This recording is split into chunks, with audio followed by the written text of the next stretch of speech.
Alright, there you go. See, I told you guys. It's paused. Look at that. Beautiful. All our facets on the left right there. Overprotective Wisps for the Enchantress to prevent, I love that one. I feel like it gives you so much durability, which he is definitely going to need. Moon Shield and Curveball. A lot of people have been enjoying this new one for, I say new, it's just been buffed with that 5% extra damage sort of thing. Observer. What are they saying? I do not speak Mandarin, but our Observer definitely 100% knows what they're talking and will provide instant translation. Okay, Observer says he doesn't know. So that's just, you know what? We'll let you guys just guess what they're saying,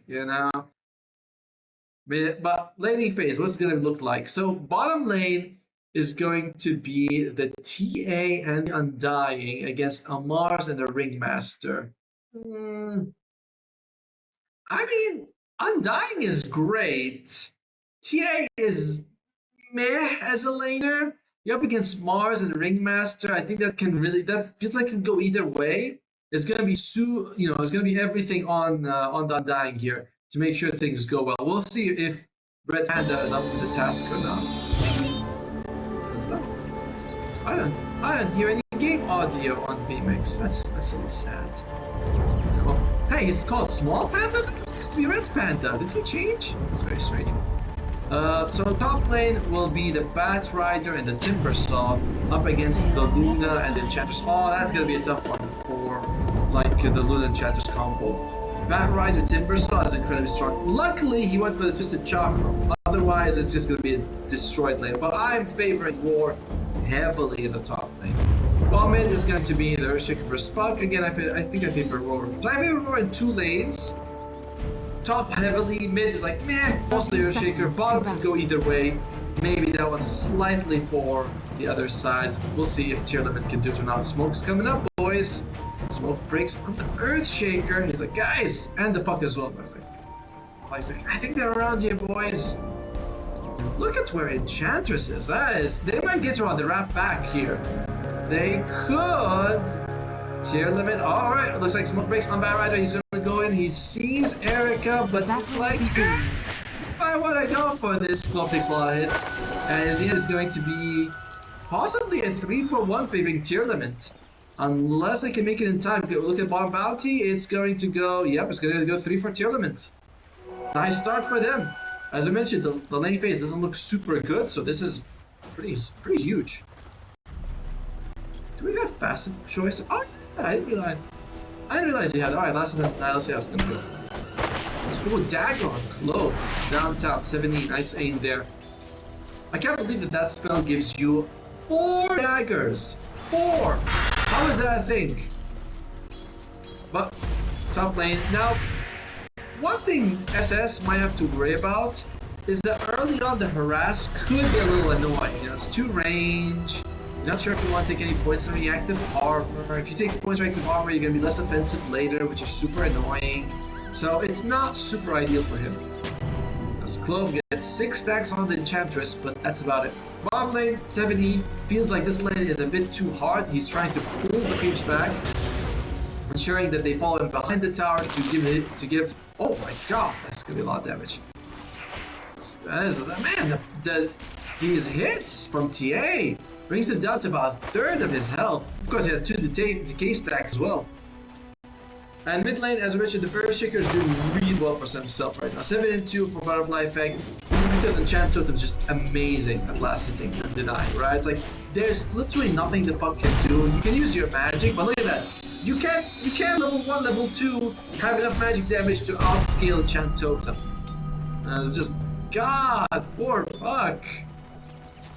Luckily for them though, the advantage of the early bounty ruins is holding steady, so you're still seeing Tearlaments with a slight lead, all because of bounty ruins, of course. Sorry about that. It's called the Butterfly Effect. Is to pick up that water rune right there.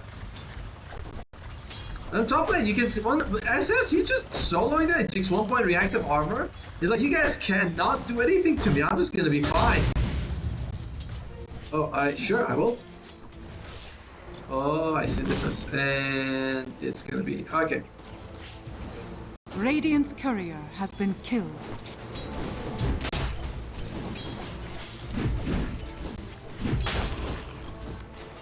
Gaming setting right there. Hopefully by about 2.5 minutes, we'll see if the game, we'll see if it works. Alright, so bottom lane continues to be pretty good for War. The biggest win so far, ironically. Meanwhile, though, but yeah, you can see Ulu, he's farming very nicely for himself. Now, no one dies. Oh, nice spear. Alpha secures himself the Lotus. What's it called? Healing Lotus. Yes, Healing Lotus. I stop it. Oh, ZZQ. Is it gonna be alright? Oh, turns around. I think to get land this slow. Power Rider does not have the flame break to push him back. It does cost him all his mana though, so I'm not. Yeah, I don't really feel like you got too much out for War Gaming. But yeah, you can see the CS falling a little bit here. Huh. Ringmaster's got 7, so even though bottom lane, it doesn't look like the Mars is getting like what he wants, 7E is in return. Like he's getting a decent amount of CS to make up for what Mars is missing. So that's not so bad, honestly. Right, just staying in the lane. I love this. He's like, I'll be the off laner. There we go, another creep for me. Why not? You can't farm? I might as well get some farm, but look at Clove with the stacking. Very nice. Radiant's middle tower is under both attack. teams have really good stack takers. You know, you can either both the Luna as well as the TA. Carry farming speed is not gonna be a problem for each side. So top lane. SS taking a little bit of damage. SS, no chance. SS might be dead here. I think he will. And who's gonna go? It goes to the DQ. Not what you want, but definitely a kill that you'll be glad to take anytime. Oh, that is a tough one. Clove wasn't anywhere around to help his teammate, and that caused him to suffer quite a bit because of it. Meanwhile, how's Echoes looking here? Oh, he gets it in there. Nicely done, man. Use the enchant to make sure he gets it. Has that 3 points aftershock, so it's like 150 damage. As bottom lane is going for a dive here. I believe they already got rid of the tombstone. So it's not going to be a super successful dive. They do get the courier. It's worth 175 gold. Red Panda takes a dagger to the back. Alright, gets the Watcher over there. Are they really going to go for more AFA? Takes a decay, takes a hit, but still alive on 200 health. Overall, War Gaming not able to really get their hands on anyone's throat at the moment. They do lack stuns on like both of their supports. Their only control is the Earthshaker. They have no stuns. 4 heroes without stuns. And then you get like Lasso later on. That's about it. So not ultra ideal here. As the boss comes out, overall, yes, Butterfly Effect is having a decent time, but that's about. And Ulu is doing good. Like, Butterfly Effect and Ulu are doing well. And SS, yes, he died, but he's still doing pretty nicely for himself. A reminder, you are seeing 7E take a lot of the CS. You have to combine Mars and Ringmaster. They have this, you combine their CS into one at this point. And I gotta say, I like how they adjusted on Tearlaments, where they're like, oh, okay, I can't get CS. 7 is like, I'll take some. I'm happy to do so. That's a nice deep ward they got there for the dire side. It could be a very free game for the puck later on, Like, if he doesn't get caught by a fissure, Blink Lasso is not instant. It's not super easy to catch him. As, someone's got a lot of friends. Well, in the meantime, Echoes, Butterfly Effect. He's level 6, and Echoes doesn't have his Dream Coil just yet. He's about a couple more creeps to get it. This might have been too early, honestly. He's next to the tower. They don't have Coil. Tearlaments, not the best timed rotation, but they will be able to secure the ruins as well. So it's not a big deal either way. Oh, Clove, bit off a bit more than choose. Takes a Coil. One more. There you go. Yes, the kill. At least prevents the puck from taking the illusion. But this is a level 2 Bat Rider. That is not good. Level 2 Batrider. Oh well, Tearlaments. Again, the CS says something. The kills, oh, look at that. The CZQ is like, well, look at this. Lots of creeps. And if Echoes comes, he should be able to take quite a few of them. Puck has decent magic damage early on. Sentry Ward gets removed as Clove was like, all right, you're going to stop me from stacking some more. As Echoes, what? That was risky. Echoes, that was interesting. Echoes slammed, and what were you did that? Well, that's called pushing your hero to the limit of living. Looks like it's going to be Wisdom Shrine time. So if he gets one, and should be the Batrider gets the other one, he's going to be fine. Interestingly, a bit of throwy move right there. Butterfly Effect was already having a good lane. Echoes kind of goes to high ground. He goes in and then he tries to move out, and creeps show up right at the perfect time. Echo Slam is like, you can see it's happening. Very odd move. That's okay. Still very tanky, by the way. This is one of the advantages of being Earthshaker is he's quite durable against the poke from the puck. He can almost shrug it off as without the TA around, with only one zombie on you, AFA is going to be fine. He's not worried about this at all. As meanwhile, 7E. Okay. Just gonna get rid of that tombstone, gives it to AFA. Of the two teams, I think Tearlaments is playing better so far in the first 8 minutes. Like some adjustments they've made. You look at the net worth, you're thinking, oh, Roar's doing well. But yeah, Roar has the better laning phase, as we mentioned. Like Tearlaments, apart from the puck throw, they got more bounty ruins. They had better movements around the map. I'm kind of digging what Tearlaments is putting down. But that said, I still believe Roar Game is going to be taking this game so far. All right, so what's Puck going to go for? Classic, what's called Witchblade. I wish Witchblade was more general and other heroes can use it. It feels like a handful of range, like Puck, Storm, and OD, and then no one else can really use the Witchblade.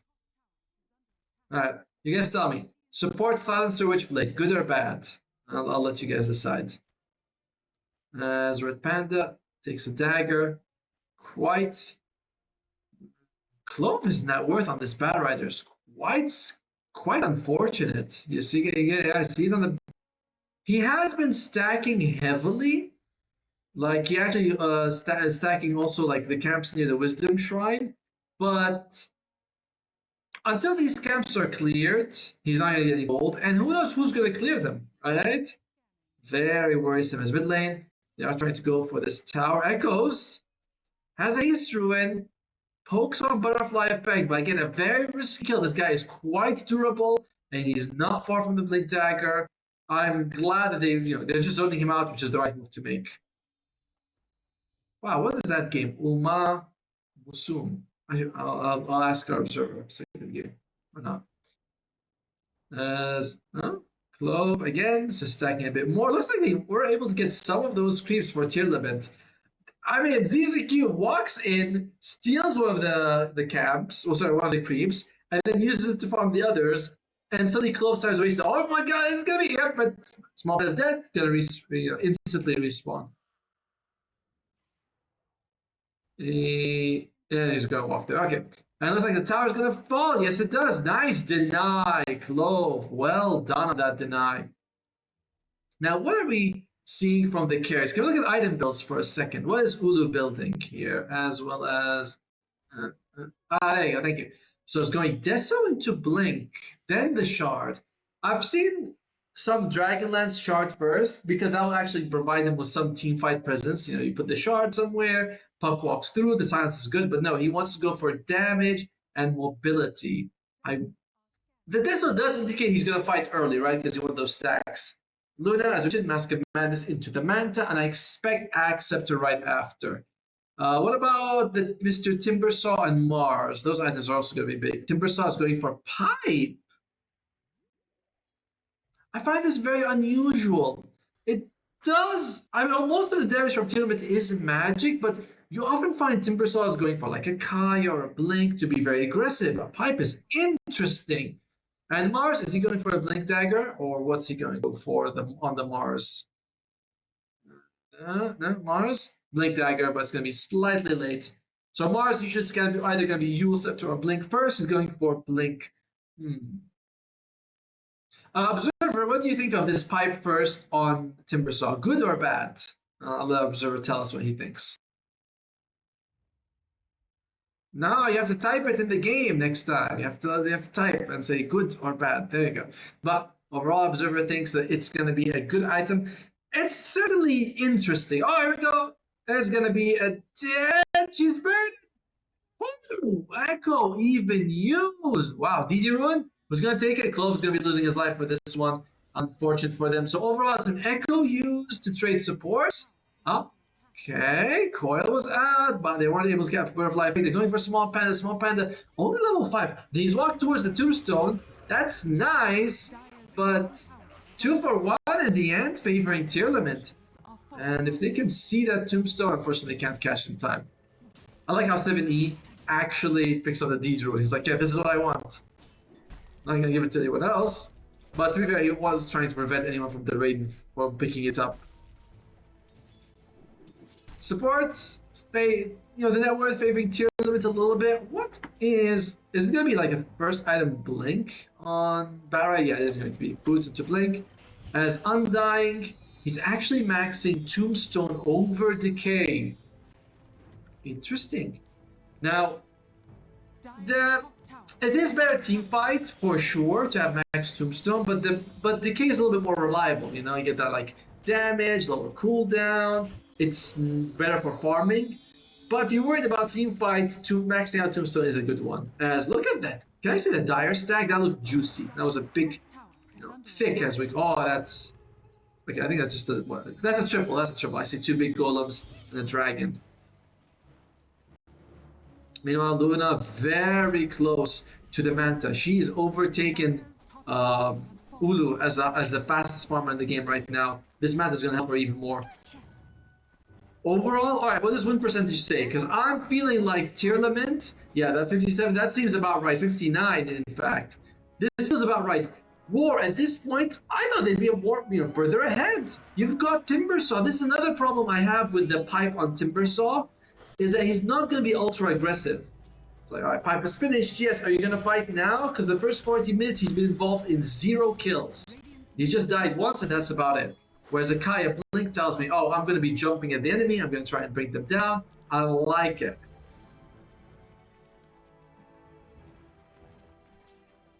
There's EZQ. He's been playing a very annoying game for Roar Gaming, which is exactly what you want in a game like this. As Clove tries to steal it, doesn't get it. Level 6 to level 7 on 7E. I can't get the whip out in time. Meanwhile, we're looking at here. Deso finished on Ulu. Ulu could, again, join fight, and Manta on the other side as, 7E, looks like he's in trouble. Walks out just fine, but there comes the Echo, and he's probably dead. Doesn't even get his ultimate off in time. Looks like it's going to be a bait, though, as they lose both of their supports. Could lose Ulu as well, as AFA brings it down. Triple kill for the Luna, and instantly 1,600 gold ahead of this TA. Ow! And by the way, these Echo Slams have been only on supports. He has been very quick to throw these Echo Slams for Butterfly Effect. And yeah, look at that. That is a lot of gold.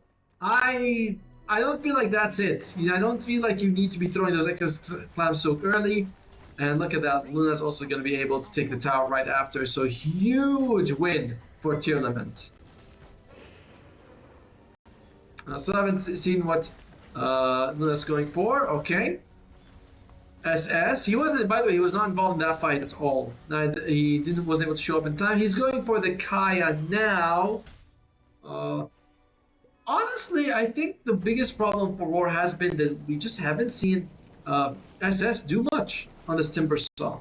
The laning phase, his lane kind of went the worst out of all 3 of them, when it shouldn't have. Secondly, he's going for pipe, so it's really delaying the aggression coming out from it. I'm not feeling it at the moment. I'm not feeling it. Oh, items. Wow, everyone really likes that healing. What's it called? The Poliwag charm? Is it called Poliwag charm? Yeah, woohoo, I got it right. I don't know why I'm so happy. Alright, looks like Luna is not going for the Axe Scepter. Wants to go for a Dragonlance, so it's all in on the right click.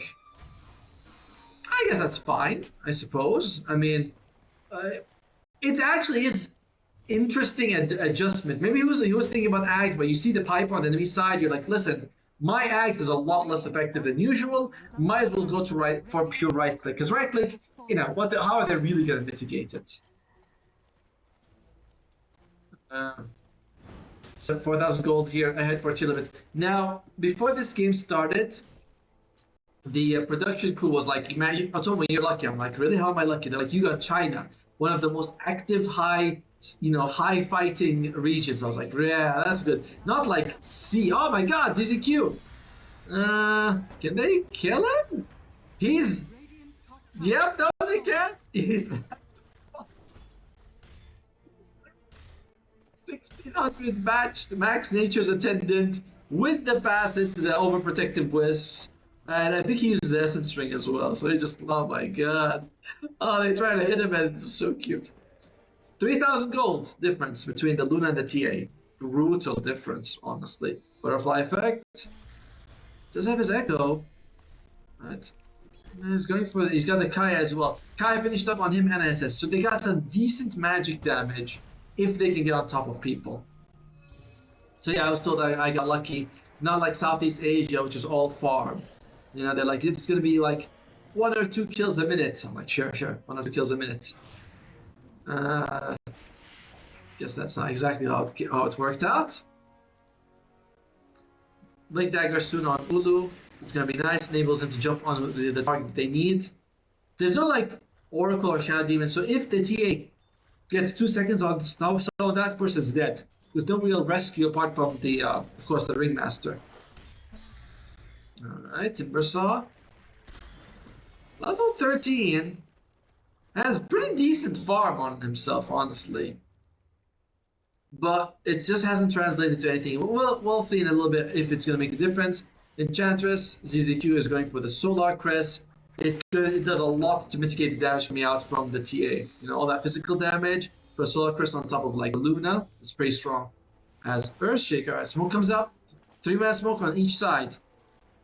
Earthshaker, will you jump? Same thing with the Mars. Double. Oh, alright, Afa. He spots them out. Small Panda.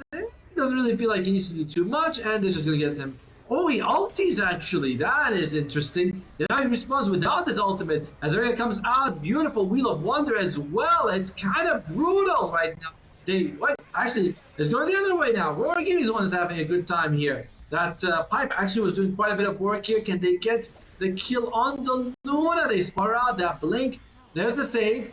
But did you really save him? Nope. He's dead. As ZZQ's trying to catch someone as well. They might bring down Butterfly Effect. They do, but can they kill 7E? 7E looks pretty dead to rights here for me. As SS going for him, but he's like, I'm tanky too, boys. I'm no easy kill. And in the end, it's a 3-for-2 trade. Undying died first, but he was able to respawn thanks to his innate. And the fire recap was going to show. Yep, it's oh sorry. Batrider also died though. 3-for-3, but you get 2 cores for 2 supports. A big kill, big fight for the Timbersaw. That is what we've been waiting for, right? Like he's been a little bit quiet, you know, a little bit inactive. That pipe didn't exactly fill me with confidence, but nice show for them overall. We're looking at for the supports. Batrider's finished his Blink Dagger after that fight. And what are we looking for? The Undying. Undying is very close to the Glimmer Cave, so those are a couple of useful items, especially the Blink for the Batrider. They may have been sort of waiting, being like, let's not play too aggressive until we have that.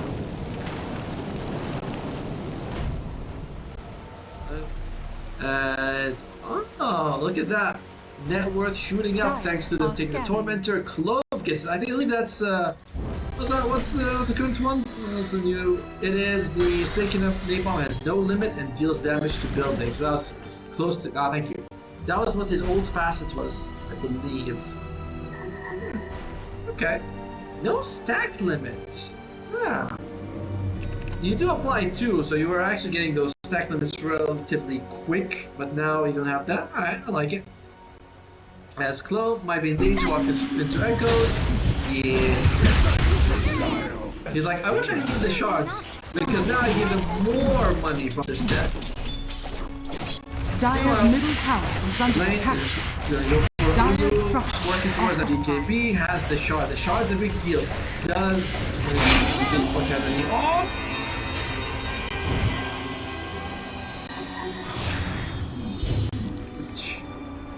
Oh, that's gonna hurt. Now if you're Roy, you're thinking, guys, let's smoke up, let's go, because you know they just wasted coil on nothing. That was a ZZQ just running around here. Oh, that was pretty brutal. That was pretty brutal to see. Now, moving my smoke on Tearlaments, seeing who they can find right now. Looks like, and BKB is finished on Mars. BKB is finished on the Luna as well. She's all right click. This Luna does not care about going for the Axe Scepter. Might consider it later on, but it's all right click for her right now. She wants to just be able to stay and fight.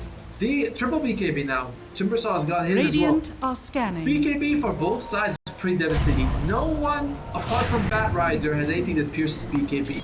I believe that DK oh, there comes the Wheel of Wonder. You're dead.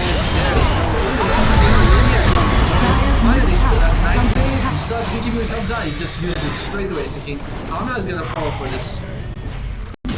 Nice use. Yes, it's not like ideal for BKB to save your life, but hey, if you're gonna die, perfectly fine for me to use your BKB to survive. Good save by Breakfast as well. And now, Tearlaments. Roshan is always going to be awkward if Earthshaker's alive. You know, as long as Earthshaker's around, you're going to have to be like, do I want to go for it? It's kind of risky. You know, one big Echo is going to set us back to the Stone Age. Interesting items coming out. Earthshaker's finished the Kaya Yasha. He's working towards the BKB. And on the other side, Puck is actually going for an Axe Scepter. He had BKB queued up, but he switched his mind towards an Axe Scepter for the Puck. Huh. But you're wondering, when anyone who is hit by the coil, he'll be auto attacking them the whole time. It's quite nice. As my god, Arms Service popular. He's getting friend requests while casting. I've never gotten a friend request while ever, actually. Oh my god. But he gets it while casting. What a guy. What a guy. Ringmaster, by the way, is also going for a blink dagger so he can blink and save people. I like this. This is a very nice choice for him. Alright, what does win percentage say? Because again, Tearlaments have been playing 64. They have been playing so much better than Roar. Execution!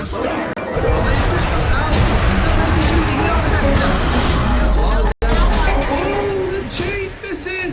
Oh my lord! But the second chain does not miss. Alright?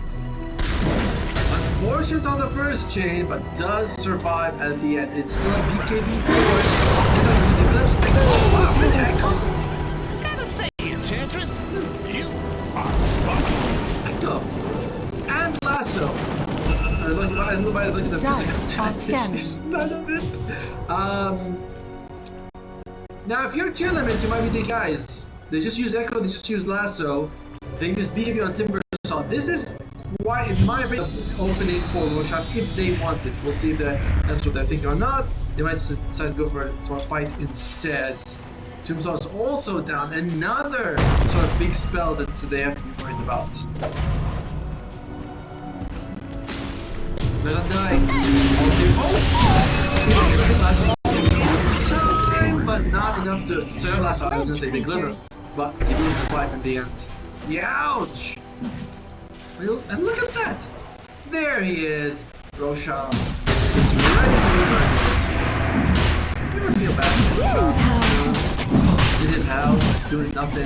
Come on, kill him. Radiant's middle tower is under Oh yeah, attack. Moon Shield, what's that reduction on Moon Shield? It is Dire's top tower is under 3%. attack. Wild. It's in red. Does that mean it's only for physical? Dire's bottom Oh. tower is under attack. Dire are scanning. I want it. But it's in red. Shaman has fallen to the So down. red usually means physical. Interesting. Either way, there's going to be Roche going towards the Luna level. She is so jacked right now and working towards a Skadi. Because why not? Oh, alright, they go for the Enchanters. That's a good kill. Doesn't cost them anything. It's off the map. Solid. It's more than 800 gold. AFA. And doesn't feel like one fight. They get a tower out of it as well. Nice punch back there by Gaming. To be fair, the Luna wasn't there, and it was a bit of a mistake to lose the Enchanters like that, but whatever. You know, you take whatever you can get. What did Ringmaster buy just now? He's got that. Is it the Athos? Because he had the Blink Dagger queued up for a while here. As oh yes, Gale Guard, Whisper of Dread, and Shibs. And do we have any greedies? Any greedies? Greedies are the most important. None on the Radiant. Very unfortunate. And none on the Dire either. No one wants to go for those greedy, what's it called? Enhancement. As bottom lane, they just push it. Creeps will be arriving at the river momentarily. That's right. Yes, Raid's ship is insane. I feel like when you're a support who right clicks, which is very few, you know, kind of like Nature's Prophet or something like that, you can hoodwink. You're like, yeah, this Raid ship feels amazing. You're like, I'm DPSing really hard right now. As they just keep on pushing here in the bottom lane. Tearlaments, they've got another 3 minutes of this Aegis. Makes it a bit scary right now for one to engage. Little blind effect. We got Blink, BKB, and Kayashi, sorry. Working towards a Wind Waker. Wind Waker is one of the few ways you can deal with Puck's Dream Coil 25, because you can't BKB out of it. It'll just go through it when you break the coil, but Wind Waker actually works. So as long as he doesn't get caught, he can save someone else, as this Skadi Luna is destroying the game right now. Batrider is going for something interesting. Aghanim Scepter. He's like, let me jump in and catch 2 people. Oh, here. Is it gonna be enough? The control is perfect. He can't do anything. And it's like, oh, Arena on 3. None of them have BKB. Red Panther's like, let me just go in my Tombstone. That's where they're gonna bury you, my friend. As Small Panther's walking out, but they're chasing. They could get some of them. Okay, big jump in. Echo Slam as well, but it does nothing. Oh dear. Tearlaments has been outplaying Roar the entire game. Oh, well, looks like you're just going to be able to get that mid. That was for nothing, by the way. It didn't cost them their ages. You know, just a couple of BKBs there. Beautiful, by the way, AFA with that beautiful jump in Arena on 3. And now you can see the Puck is also overtaking Templar Assassin. So, ooh, he's got the Ags. Nice one for Echoes. To be fair with you, while the Ags is good, I feel like you really need the level 25 on Puck to get full benefit out of it. You know, like at this point, you can expect people to just BKB and walk out of it most of the time. And they do have BKBs on all 3 of their cores for Roar, so it's not that impactful. I don't know. I'm excited to see if looks like it's gonna be Keenat Ringmaster. I'm excited to see if they can get this Aghanim Scepter on the Batrider, because that's a nice winning move for them. Seems a bit rough. Seems unlikely, but we'll find out. Now TA versus Luna. Oh, Red Pandas did it again. Just getting shredded this game. Not as a game. 0-7 on this Undying. I really didn't like the Max Tombstone build earlier on. They were hoping to take good team fights, but it didn't work out. And you can see like butterfly effect, every echo so far has been on support. Well, not every, but most of them. And because of that, you feel like he's not also having a big impact the same way Echoes is, who's...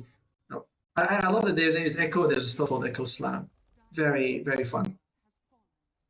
Yeah, it's like Puck is just jumping on sort of the right targets, and Earthshaker has Echo Slammed, and Enchantress position 5, what, twice at least? At least twice. I can remember 2 times, I don't know if he did a third. Luna, she was like, you know what? Maybe I should get Satanic next. That seems good. Double Echo. Okay. Alright. Our observer will now type for us if Double Echo is going to win them the game. What do you think? Do we think the Double Echo is going to be the key winning item here? Well, we're not sure about that. We're not really sure if it's gonna show up in time. Clove continues to farm up. He is not far from the Ag Interceptor, but he's also not far from that spear. The spotlight is there. There's a whip, and he is dead. He's gonna die eventually. He was sort of on top of the cliff, but he's dead. Spotlight is insane. There you go. Well, that's a dead Bat Rider. 8,000 gold heads for Tearlaments. Their entire game, I feel like Roar is waiting for something to happen. Like that pipe on the Timbersaw slowed them down so much. And now it's sort of hopeful that Earthshaker Refresher gets it. We'll see. We'll see. Alright. Oh, I hear a coil. It looks like Red Panda's did again. Oh, Red Panda. Now, coiling in position 5 is a lot better than echoing them because the cooldown difference is pretty huge. I believe coil is what, 60-second cooldown? Echo Slam is 100? That's 110. Jeez. So it's double the cooldown of a coil. My audio is very low. I cannot believe it's so low. I'm so sorry. Let me see if I can increase it a little bit for you. But let us know range if it gets better. I tweaked it slightly.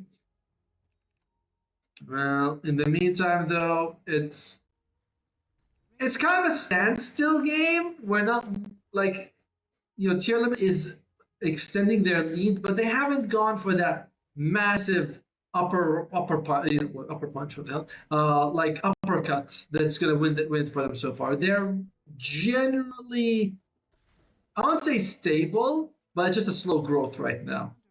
Second Roche could be up in 20 seconds. One advantage for Roar is that, of course, they have the Templar Assassin. So they will know the exact second. If they can time it, take a Roche fight 20 seconds before Roche respawns, get a pick off, you go for Roche, forces Tearlaments into a do we buy back or not situation. We'll see. What's the Roche timer going to be? It is 40 seconds. That's a fairly quick one. All right. Now, Roar Gaming, they would love to find it. So this is optimum time to smoke, kill, go straight Roche. And they are heavy physical damage. Look at that. Refresher Orb on the Earthshaker is available. So he's going to have a double echo. Ag Interceptor less than 2,000 gold away from the Bat Rider. Tearlaments. Ooh, Hex. Doesn't do anything when the BKBs are up, but does help with that cash even more. Oh, I don't know. Like Roar has been building up towards this one big boom of a team fight, right? Like double echo with lasso on 2. Alright, Clove is first. He's smoked up. He is the Clove. Clove, that would be the biggest catch of your life. Clove! The Hex is perfect. He does have buyback. And he did not use lasso. Oh, okay. That's a gentleman. They're going in. Looks like nicely, at least Small Panic got his ultimate off, so he's not as easy to bring down as before. It's very easy to bring down. He's dead. He's okay. Goes into the tombstone. Still alive. Now he's dead. He also has buyback if he wants to use it. So far, saving it though. They jump on him. This would be a nice catch. They get one. All right, Mars is down for the count. The Undying buyback. All right, they're saying we're committing. We're going all in. The last though on the Luna, and they bring her down to second echo. It is gonna be enough. She's down for 9 seconds. Now they're going for ZZQ. ZZQ, my friend. It's only gonna take 2 hits for you to. Okay, it's gonna take a while for you to die. Holy crap! He does die at the end. Perfect move coming out from Rory. They do lose Clove, but that's a dieback. Kind of good because that means the next time is not gonna be so long. Small Pandas also have to use a buyback, but you get the Roshan kill, which is all that really matters. Were they able to get there? I think the Luna BKB came out. No, it did not. Yeah, the BKB from both the Luna and the Mars was not used, which is why they were able to get that kill. Very unfortunate situation. And now it is going to be Roar Gaming who is leading the charge. Or, well, the net worth. Let's go with that. The double echo. First on the Mars, second on the Luna. Butterfly Effect was MVP of that fight for sure. And they cut the net worth deficit by half.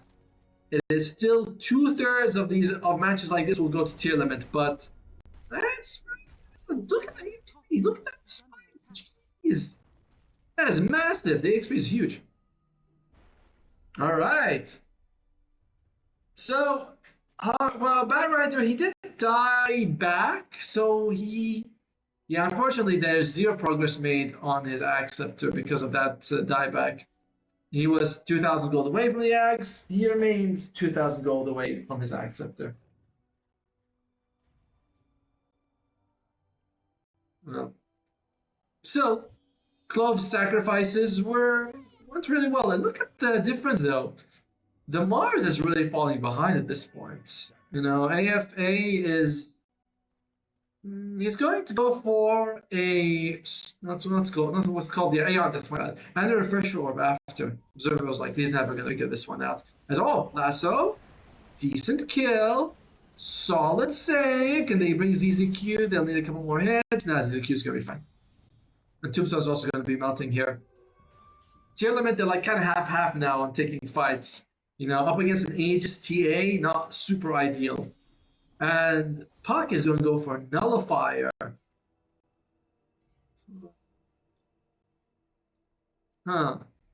Nullifier. That removes... What does that remove exactly in this game? Glimmer, Force Staffs. I guess the Wind Waker that Timbersaw that they're building. Okay. Because I was thinking, like, there's no skill that removes, right? There's not like the shield matrix side for Tinker, things like that. But apart from like the glimmers and the force staffs, there's nothing else. And of course, the Wind Waker will be a big one once it comes up as well. Ulu, very close to 25, by the way. So is the Puck. That unbreakable coil is going to be a huge problem. He almost has it. He almost has it. My God. All right. We got an exciting one for sure. This is a pretty good one. The fact that War Game was able to come back with that huge team fight is pretty damn cool. Here we go. Get that. Towers down. Now bot lane though, they might have to go and defend smokes up from War. Not sure you'll be catching on this one. As bot lane, Ulu. He does have the Aegis, so he's not exactly the best person to jump on, but you can at least get the Ace out of his hand if you want to. Unfortunately, with only about like less than 2 minutes on it, you might not want to jump him when he's so close to expiring. Butterfly Effect, now that's a much juicier jump if you can get it. Clove, Clove, okay. Force stabs himself to safety, he's gonna be okay. There. On Tearlaments, they're like, this is our cliff. They have a ward there. They'd love for someone to walk into this area. Roar showing good discipline, not going for what is kind of the obvious fight.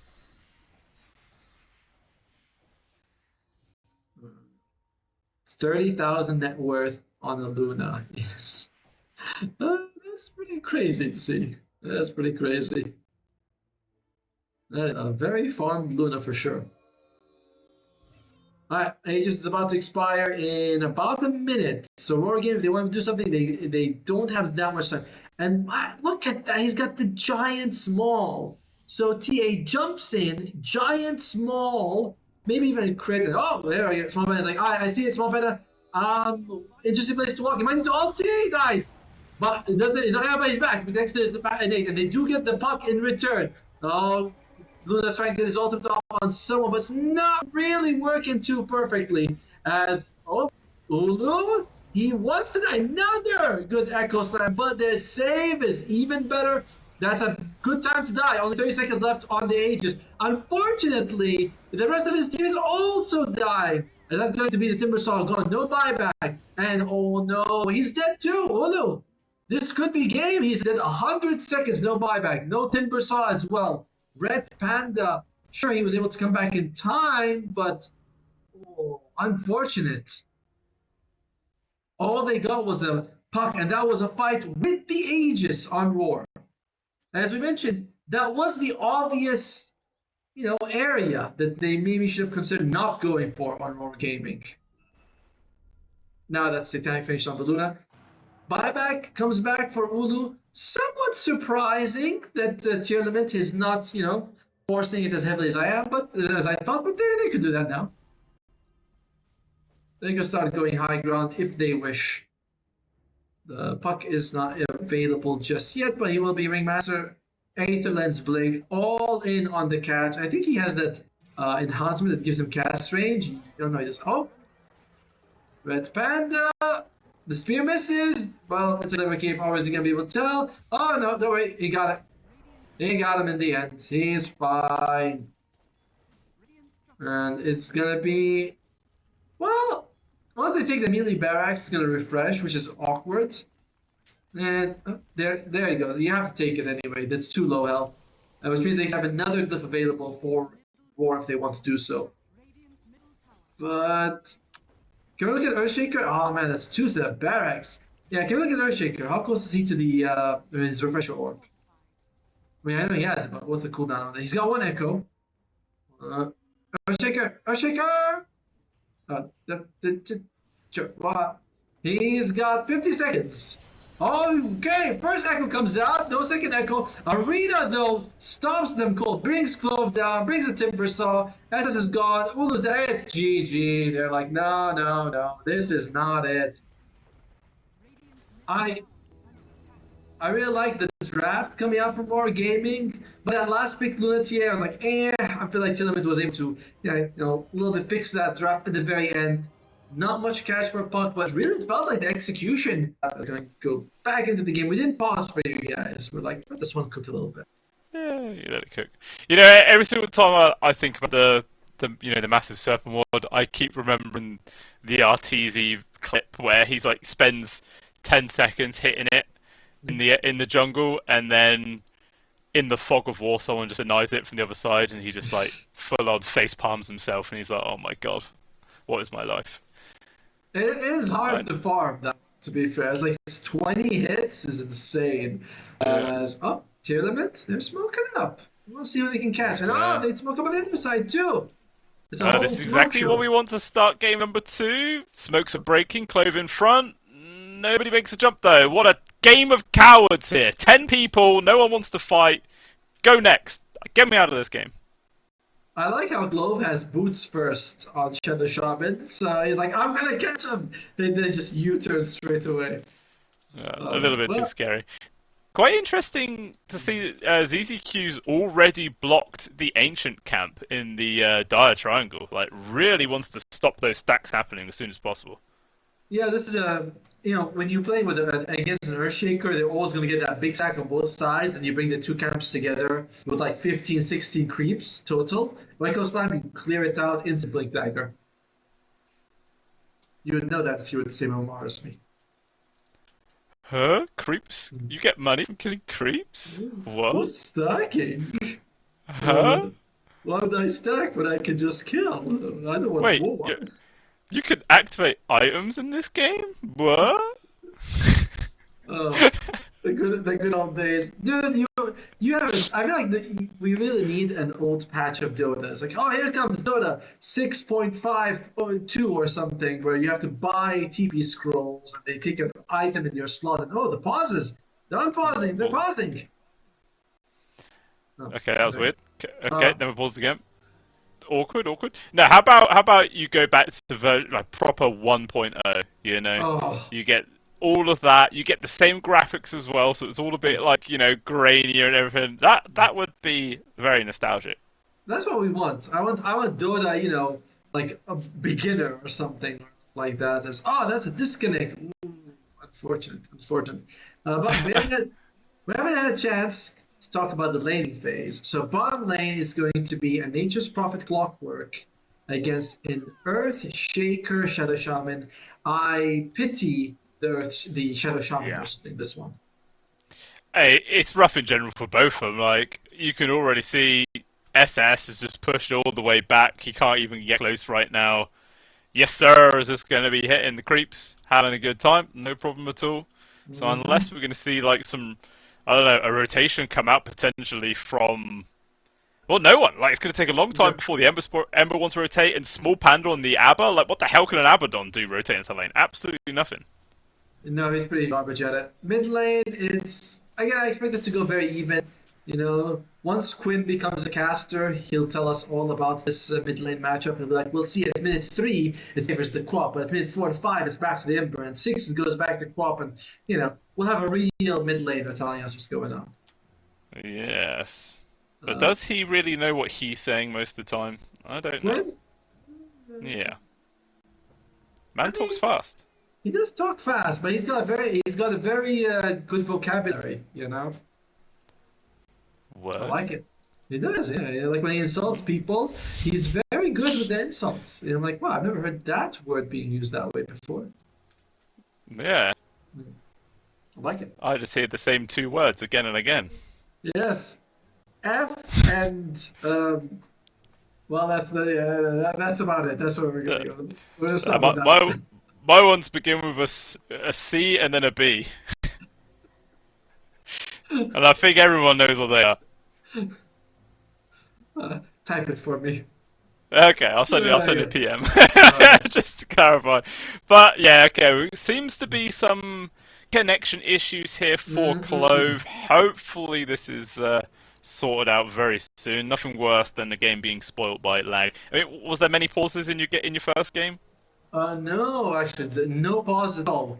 Like it was so smooth, But some things changed. I feel like we added some sort of factor in this second game, the second cast, that wasn't there in the first game, which was so much better. I don't know what it was what we added that made it worse. Oh, I wonder what Some think. thing. Yeah. Who knows what?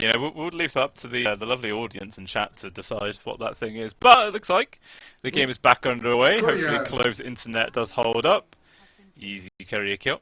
there you go. Money, money. So, and top lane, we already mentioned that we like the Snapfire Centaur, a very famous combo. Now, to be fair, Abaddon, the moment his shield is used, you can jump on him. You know what I mean? Like, it's not. He's the best bodyguard. He does work decently with an Ursa, though. Like, but Ursa's most of the offense, and Abaddon's like, "Oh, you're stuck. Let me shield you." Yeah, it does feel rough. Oh, and is Oh, 70 he going to be got able to it. get another one? He does. 2 carry kills for him. Very, very nice indeed. 250 gold pretty much for the entire squad. Oh, and by the way, he also took the little shredder level 1, which is pretty insane damage. Like you're usually dishing about like I don't know 250, something like that. Because you remember you also have like that extra damage you're dealing, you're reducing armor. It's a lot. Yeah, very frustrating to deal with for sure. Small Panda can't really do anything here to try and counter harass or anything like that. So Ulu's, he's still doing alright so far in terms of CS 7 and 0. He's still got plenty of tanks left up, but I feel Oh, like it's going to get more difficult. And actually, we oi! say that, alright, he takes a little bit of poking, but to be honest, he's fine. Just gets a little miscoil to the back. You say okay. And that's what Abaddon gives you in the lane as a 5. It's like I like this hero, but when you lane in against a very aggressive matchup, you're kind of useless. Like this is Yeah, that's the sum of his contribution. He throws a missed coil. So pretty tough on much. top lane there for Tearlaments. Yeah, maybe I don't know, the Butterfly Folk might be able to get a good start in this lane and be able to Yep. rotate in, make some space for him. I mean, already 13-2 against 12 and 4 in this mid, so it's extremely even thus far. And I doubt that's really going to change anytime soon. Meanwhile, this bot lane, has it gotten any better for SS? Not really. He's 5-1. Oosh. It's just a problem, you know. Like anytime that he walks forward, Sprout is amazing at stopping people from leaving, and then suddenly you're caught in the expanded armature, the cogs. So bomb lane is very tough, and Clove can do nothing. The best thing Clove can do is maybe pull creeps, which is what he is back doing. Yeah. There's 3 couriers. Yeah, this ends up being a little bit of free money for everyone on their side right now. It looks like ZZQ also went back and actually blocked the smaller camp inside the triangle area as well, so there really will be 0 stack there for SS just to go and ult later on, which it looks like he would desperately need considering how far behind he's already fallen. It's not looking good, Blue Scale. You know, it's not. It's looking pretty rough at the moment. Oh dear. But Butterfly Effect is having a good game, and early on, their catch for December it's not amazing. Oh wait, yes sir. No sir, nothing's happening there. Nothing happens there. Just 2 supports on the side of Tearlaments coming in, securing the water runes, denying any regen there for Butterfly Effect, and then they just tottle off back to their own lanes. Nice and chill. I am so sick. I look at Centaur, like he's going hell with the Dominator also. Oh my god. I really despise this meta. I saw it in the game I just cast, where it's double helm with the Dominator in the off lane, so 3 and 4, and it's like, what is this? This is the new Dota. You know, everyone's buying Helm of the Dominator because it's basically a better hand of Midas, and pushing lanes with it. But I expect Nintendo will solve that problem. They have a patent. No one can have any sort of summoning in their games. Oh god, I forgot about that. So Nintendo will be like, "What's going on here? Well, what are you guys doing?" Imagine that, like, every game has to change their mechanics because of that stupid pattern. Oh my god. Oh, is that first blood? There it is. Yes, sir. Clears that one up as Double S does go down. So this Earthshakers game continues to get worse. Now, just as his CS was actually starting to recover, he immediately gets sent back to the fountain. Meanwhile, up top, Z, he's alright. Maybe he can get turned on, though. Cookie forward, stun on towards Fib. Even the Nature's Prophet turning up here. Ulu is dead. Can they also get this kill on towards Small Panda? They're going to dive for this one. There's Cookie in 5 seconds. Damage ready. The grenade will land. Gets the slow, but purges it away. He's just trying to waste time. Another Scout Blast so comes through. Cookie forward, and okay. Snapfire actually does get the last hit there, but even still, yes sir, a kill and an assist. It's worth his time.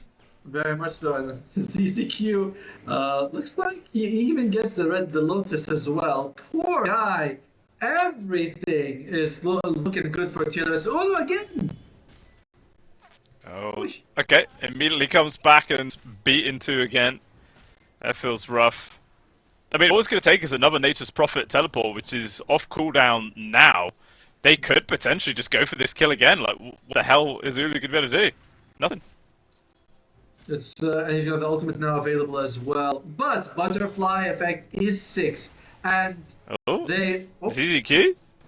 He's basically just soloed Clove. He does bring him down, but Butterfly Effect's going to be able to get the kill in response. Eventually, yeah, he does get ran down. So, to be honest, I feel like that's a trade Raw will actually take. You know, it's a solo kill and experience going towards their mid. Yes.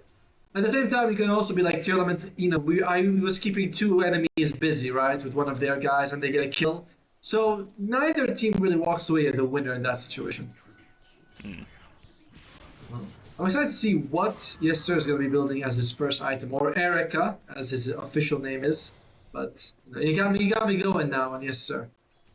Well, if his name's Erica, set it Erica. Get rid of this nickname nonsense. Alright, I don't deal with that. I say what's on the screen. I'm a simple person. Coming up towards top as Ulu. He looks pretty dead. Gone again. Small Panda as well. Maybe in danger. Actually going to use the Stampede here just to make sure that Yes Sir can get on top, but Afa will take the last hit either way. 2 more kills going the way Tearlaments, 6 and 1 with a 3k gold advantage. They feel more confident on Tearlaments in this game. You know, with this like more aggressive draft in your face, the lane stage went even better for them. In game one, Roar had the better heroes for the lane phase, which kind of slowed them down for Tearlaments. They had to recover, but now it's like better lane phase, and the better teams, you know, they were taking it all from the start. Ulu, he's teleported back to tower. Oh, I thought they were all going to dive immediately, but the Nature's Prophet's already TP back. He was considering sticking around. He decides against it. And Ulu, he's actually the one who's getting aggressive right now, just charging at Alpha. And this guy needs support right now. Finally, the Nature's Prophet does TP in, but it's too late. They've already lost the life of their Centaur Warrunner. If they can at least kill Ulu, it's not going to feel as bad as they will get the trade there. So the gold advantage does actually go the way of Ulu, but it's just more death time for the carry on the side of Raw. Now look at his net worth. He's 1,000 gold ahead of the supports, and he's barely keeping up with the Earthshaker. This is pretty disaster territory right now. There are a few things that will help. For one, if SS is able to get the Blink Dagger, I don't know if we're going to be seeing a fast pipe. If not, then this Echo Slam could do a lot of work. Yep, it could do a lot of work for them, but I like that idea. So basically, you're saying Raw's banking everything on a big Echo Slam coming through from SS? I think that's the safest way to look at it, because... What's he got? Mage Slayer? Okay, working towards the Mage Slayer. That'll help a little bit. Yeah. Yeah, I mean, it'll help to his own game for now, but it's going to be a while before he's able to make a lot of space for the rest of his team. Because it is actually the Nature's Prophet who is just charging ahead in terms of net worth. He's a full, like, 2,500 gold ahead of the counterpart carrier just sub 10 minutes into the game. It's pretty nuts. Like, he has his Maelstrom up in 50 gold. Yep, with a power trace as well, which is not an item you often see on Nature's Prophet, but when you're playing as a core, you do want that movement speed, extra attack speed in between bundling camps, so it does help. Well, 4,000 gold ahead. Observer, what is the win percentage? Wow! What the hell? Really? Gaben is crazy, man. Observer, do you agree with this 50-50? There you go, the X. He does not. He thinks that Roar is actually going to win this one because he didn't say anything about that. So. You're putting words into his mouth there, but it looks like SS is finally going to be able to get this Echo. There it is. I think that was a triple stack in both the Triangulaire on the side of Radiant, on the Dire side. So big cash injection for him. Yeah. And that does now mean Blink Dagger up in 200 gold, which, considering his start, it's not bad. No, it's not. It's very solid for sure, like you said. But will it be enough to turn the game around? Reminder, he's up against some of the better supports to play against. Oh, Chloe, yeah, that's looking pretty dead. Alright. Or is he? Yeah, he's actually managed to find his way out of there. He gets out. TP also comes in from Butterfly Effect, who is under the Invis rune. So see what he can do with that. There is a Sentry Ward here, just onto the right side. But he does avoid it. I know he actually walks underneath. No, that was a different one. No, he's just going to go back to his lane. He's bored or something. He can't be asked to just sit here AFK. You know, Shadow Shaman and Abaddon are heroes that really rely on the team doing well to have impact. You know, like if you're Shadow Shaman, you hex and catch someone. If your team is not ready to fight, that's bad. Oh no, I guess they get. Yeah. Alright. They sense the Blink Dagger coming at Tomo, so like, let's kill him. Let's slow this down just a little bit more. Maybe even take down the tier 1 tower. There is a catapult here. It means that at least he oh, he didn't buy it. Oh shit, he's out 50 gold away from it. Oh, this is a beatdown. This is just, they're just crushing us right now. CCQ. I think he was trying to disrupt what was going on inside the Triangulaire. Cookie does not get down to the low ground, but it doesn't even matter. They're all just going to try and run away, and even small part of haste through and Butterfly Effect there. There's nothing they could do to actually touch guys. They all just walk off. But yeah, 5,000 gold lead, 12.5 minutes in, 8 for 2 on the scoreline. All 3 cores and Tearlaments at the top. It's not a comfortable position at all here for Raw. No, it's not. But Blink Dagger is finished on SS. So, you know, sometimes you see a lot of like bad things happen in the game. You think, what's it gonna do? But this could be a huge moment for them if they jump on the right person. You have the Ember on top. We'll We'll see. I mean, he does have it. It's just been delivered, but his team has actually gone for a smoke without him, so they're kind of like, I guess, a little bit impatient. Didn't want to bother waiting for him to get involved. Just going to see what they can do on their own. As there are 3 people here from Tearlaments, pushing in towards the mid. Echoes, Cookie backwards. Good placement with the cogs as well. Easy dodge. A TP even comes in from Ulu. The Ursa expecting to get a kill, but unfortunately wastes his own time. Double S also walked over to literally nothing at all. So a good bit of time wasting, but another immediate smoke here from Raw, this time with the Shaker. Nice one. And they can see, yes sir, this is going to be a huge kill to find. It makes them work for it. But they bring it in, and SS gets a huge kill. That's that 50-50 we were talking about earlier. It is, it's not 100% yet the Tearlaments are going to go for it. Ulu though. Yeah, they want to try and get a bit of revenge. Oh, a little bit of miscommunication there, I think, on the old Cookie front, and that's going to avoid it. But even still, there will be Stampede. Bomb's Kiss is used. They just really want to make sure that Ulu died. Did not want to, allow him to escape for absolutely nothing.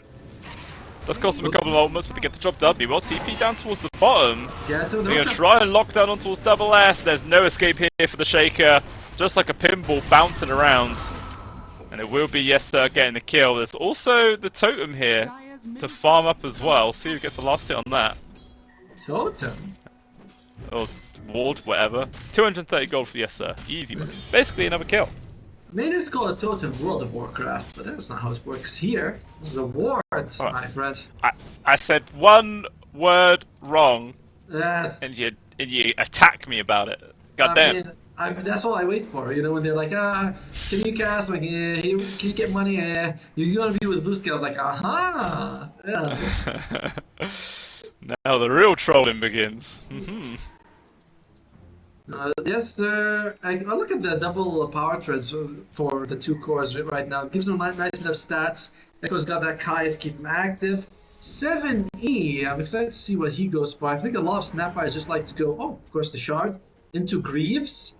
Greaves would give you a lot of durability in a game like this. For sure it would.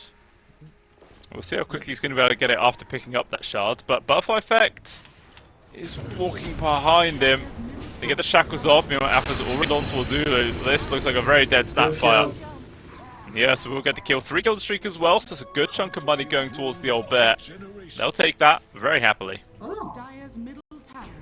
But Abaddon hasn't put the point in his ultimate yet. He's doing that trick where he saves it. I mean, I feel like that's worth it as a core, but as a support, you're just like, just put the points in, man. What are you really waiting for here? Yeah.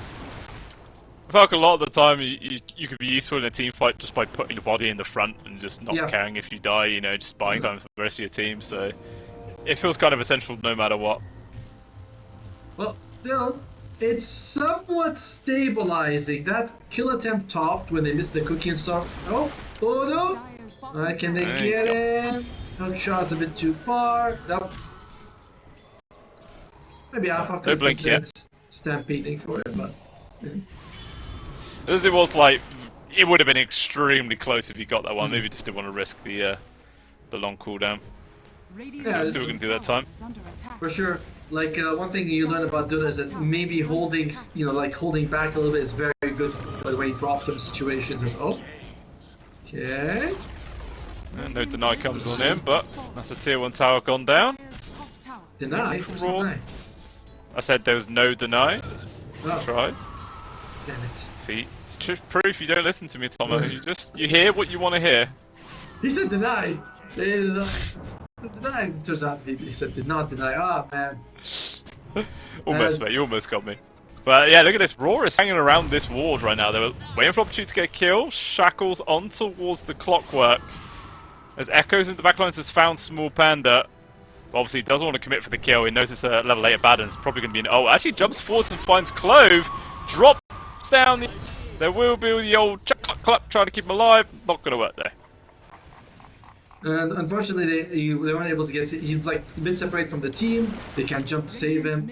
It doesn't really work out for them. The thing is, Ulu, I think he just finished his Battle Fury. It's a very late Battle Fury on this Ursa. So, like, the solo farm, yeah, he's accelerating, but he's so far behind, it doesn't feel like making space for him is super worth it, if that makes sense. You know, like your carry's so far behind, maybe you should just bring for a fight and try to get a couple pickoffs with him. That might be better.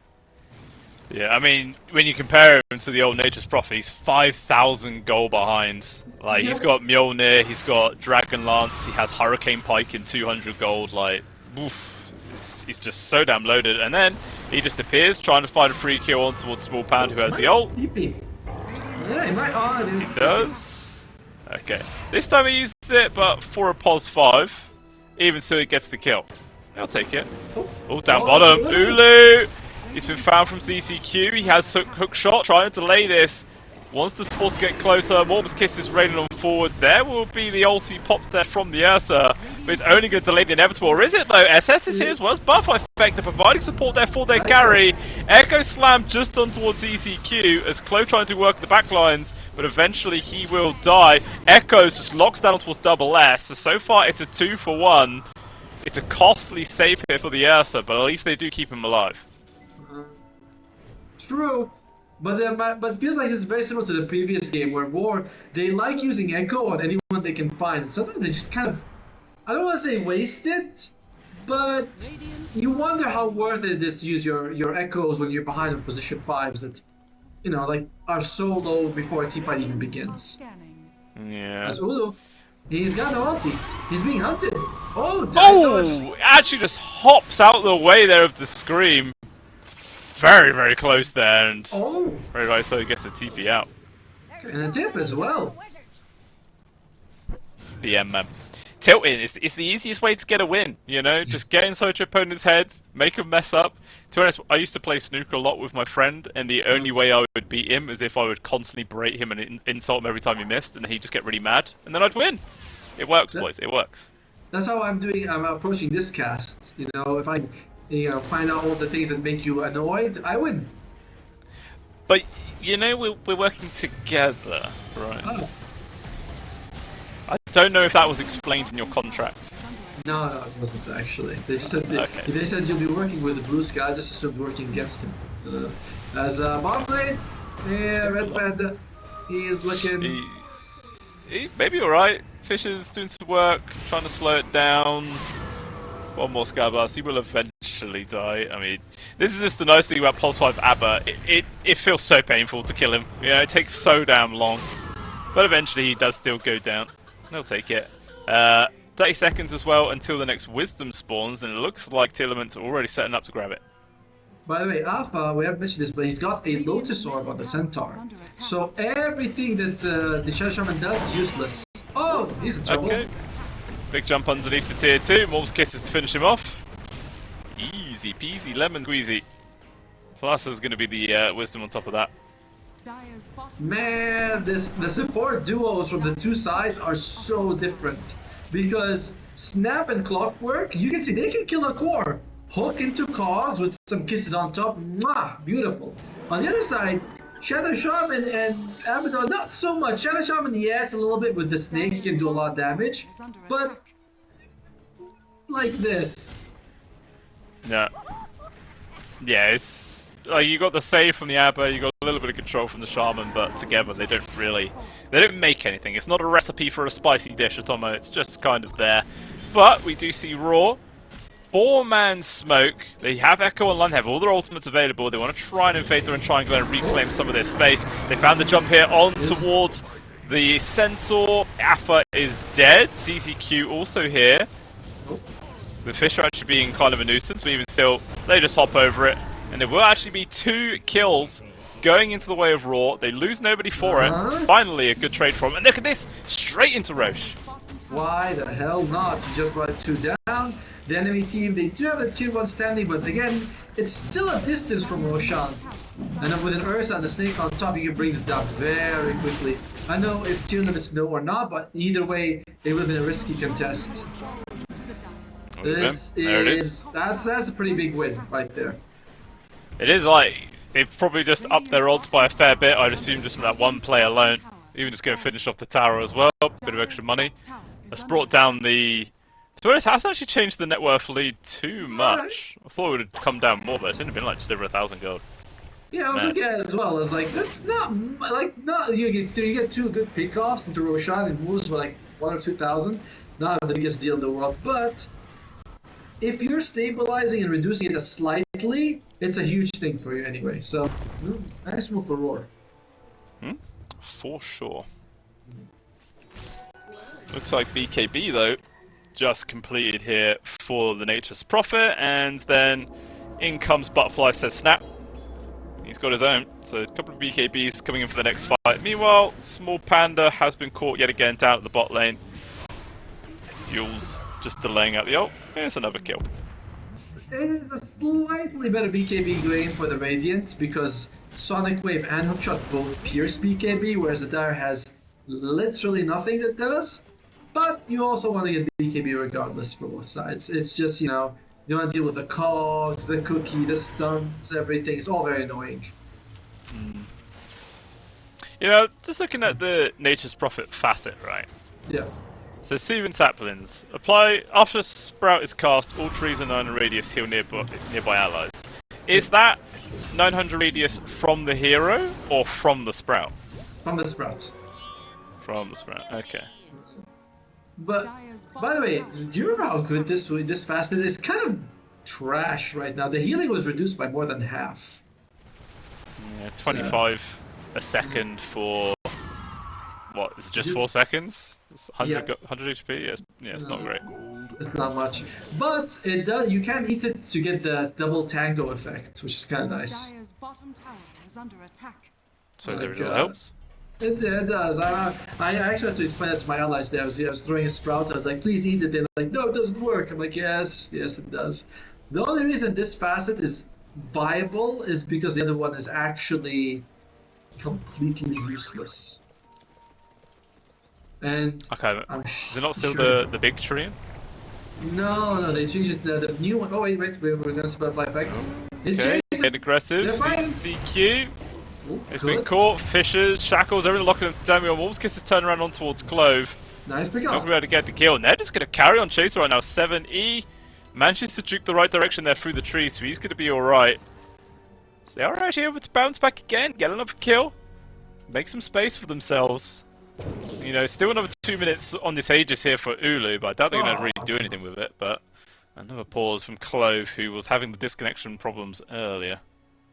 Yeah. The Nature Prophet, the second facet is that when you kill someone, he plants a tree that throws out money bags, and each bag is worth twice the hero's level. So, if you're level 10, you get a money bag that's worth 12 gold. You get 3 money bags. You get a total of 9 over 3 seconds. It's okay. And the thing is, anyone can pick up a money bag, so enemies can pick it up themselves. Yeah, that's a weird one. It is definitely weird. It's just like the chain meal one. That one, it needs a little bit more tweaking. Looks like we're gonna be going... like... I was gonna say, it sounds like it should be a bounty hunter facet, not gonna lie. I like the current one. No, the current bounty hunter facet is really good. The through and through is very nice. Don't change that. Well, I'm just saying, contextually, it makes more sense being a bounty hunter facet than it does a Nature's Prophet. Like, just makes a money tree. It should be an innate for bounty hunter, right? Every time someone dies, But his innate is also pretty good. So, no, leave bounty hunter alone. He's perfect. Don't touch him. Alright. So, in terms of items, Queen of Pain wants to go for a Shiva's Guard. Very nice when you have a Snapfire on your team. Because those kisses, again, it's 270 damage per gall. And they do 150 damage a second after. Oh, bottom lane, wait, Ulu? Is he gonna get hook shot it? He's trying to get the angle for it on ZDQ. And they want to make this jump. Zervor does see the Ursa, but no, they're not going to risk it. I mean, there's not enough information. You don't know who's behind him up on the high ground. Still had the Aegis for over a minute as well, so I think quite a wise decision there for Tearlaments just to let that one go. No. You go for it no matter what, so you establish dominance in the game. Explains why you're still a caster and not a player.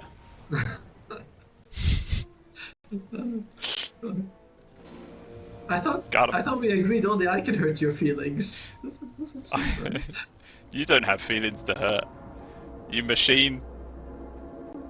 Oh, by the way, This is the upgraded Sprout healing. It's only 20 without, I think. Is it only 20? I'm not sure. I think it's actually 25. Huh. Either way, looks like they're going to go for the Acceptor on the Centaur after the BKB, which I like. Oh, okay. Cookie actually sends him the opposite direction. Hookshot misses the backlines as well. Snake gets dropped. Basically, a lot of spells get used there, Tomo, but absolutely nothing happens. That's pretty decent there for, I guess, War. They do keep their Echo Slab. You know, that's the big deal. Now you can take a fight knowing that the enemy team doesn't have Stampede, so you can jump on them. Unfortunately, Aegis just expires. Yeah, I feel like they're just still in recovery mode right now. I mean, the Ursa is finding farm. He's basically competing with the other cores now. It's just this Nature's Prophet who is a mile ahead of everybody. 21,000 gold net worth. Hurricane, Mjolnir, BKB, Shadowblade, Silver Edge completed in, what, 600 gold as well? This man is just so stacked. He doesn't need no money tree, you know, he just makes his own. And I love how he's been using his ultimate, just clicks it every time for farm, not saving it for like, oh, we might get, you know, a fight, I'll need extra. He's like, nah, I'm just using it every time. Meanwhile, Dire side, looks like they're grouping up. Are they thinking about a smoke here? You know, there's no big item I'm looking at the Dire that might make a big difference, but Shaker's working towards the BKB. I'd rather he just go straight up Refresher. As we mentioned, BKB is decent this game, but doesn't do anything against, you know, the Cook Shot or the Sonic Wave. Yeah, it definitely has its limitations for sure, but so they actually fully complete for it either way. Did they do? Who got the 20-minute Tormentor? I didn't even see. Happened too long ago. Did anyone? Let's see. Nah, it was 8 minutes. Someone had to. It was 8 minutes ago, surely. Great pain. There you go. Observer's honest, man. Because Radiant took it. I know the Snapfire bought his. Now what I know, I was like, he bought it very early. So Quap gets it.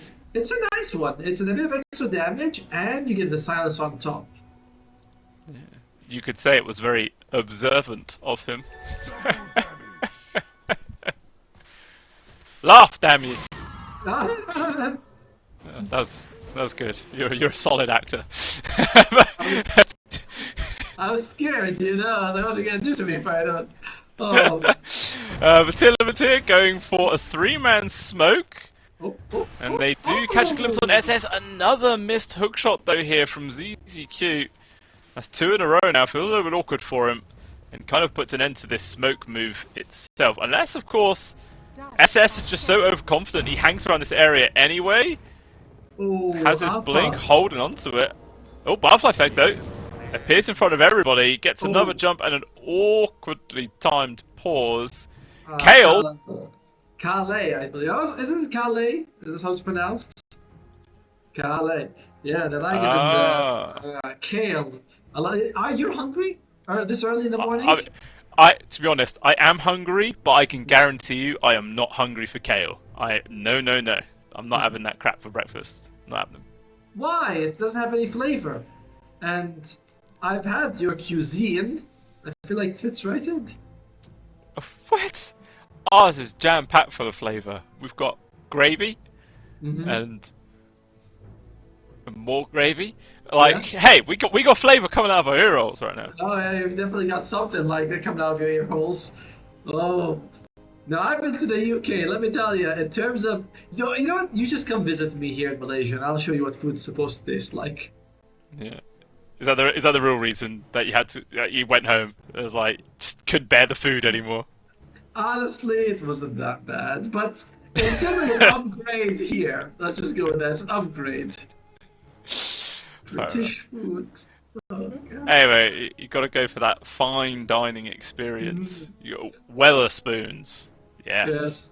Each bite is like 20 pounds. You know, you're gonna be like, oh my God, what I mean, no, Weatherspoons is dirt cheap. That's why it's so popular, because we're cheap as hell over here. But you know, other actual restaurants are nice. Well, maybe next time when I visit, we'll see. As one thing that happened in that fight was Alpha. He went up the stairs. He wanted to blink, but because Ember Spirit had a remnant, and the remnant does do some of that fire damage because of the shard, he wasn't able to blink on top and get the kill. So that was very nice heads-up play. I mean, not heads-up play, but the benefit of the shard. You know, you can see how it can have an impact in situations like that. Mhm. Yeah, definitely intentional. It's what he was planning all along.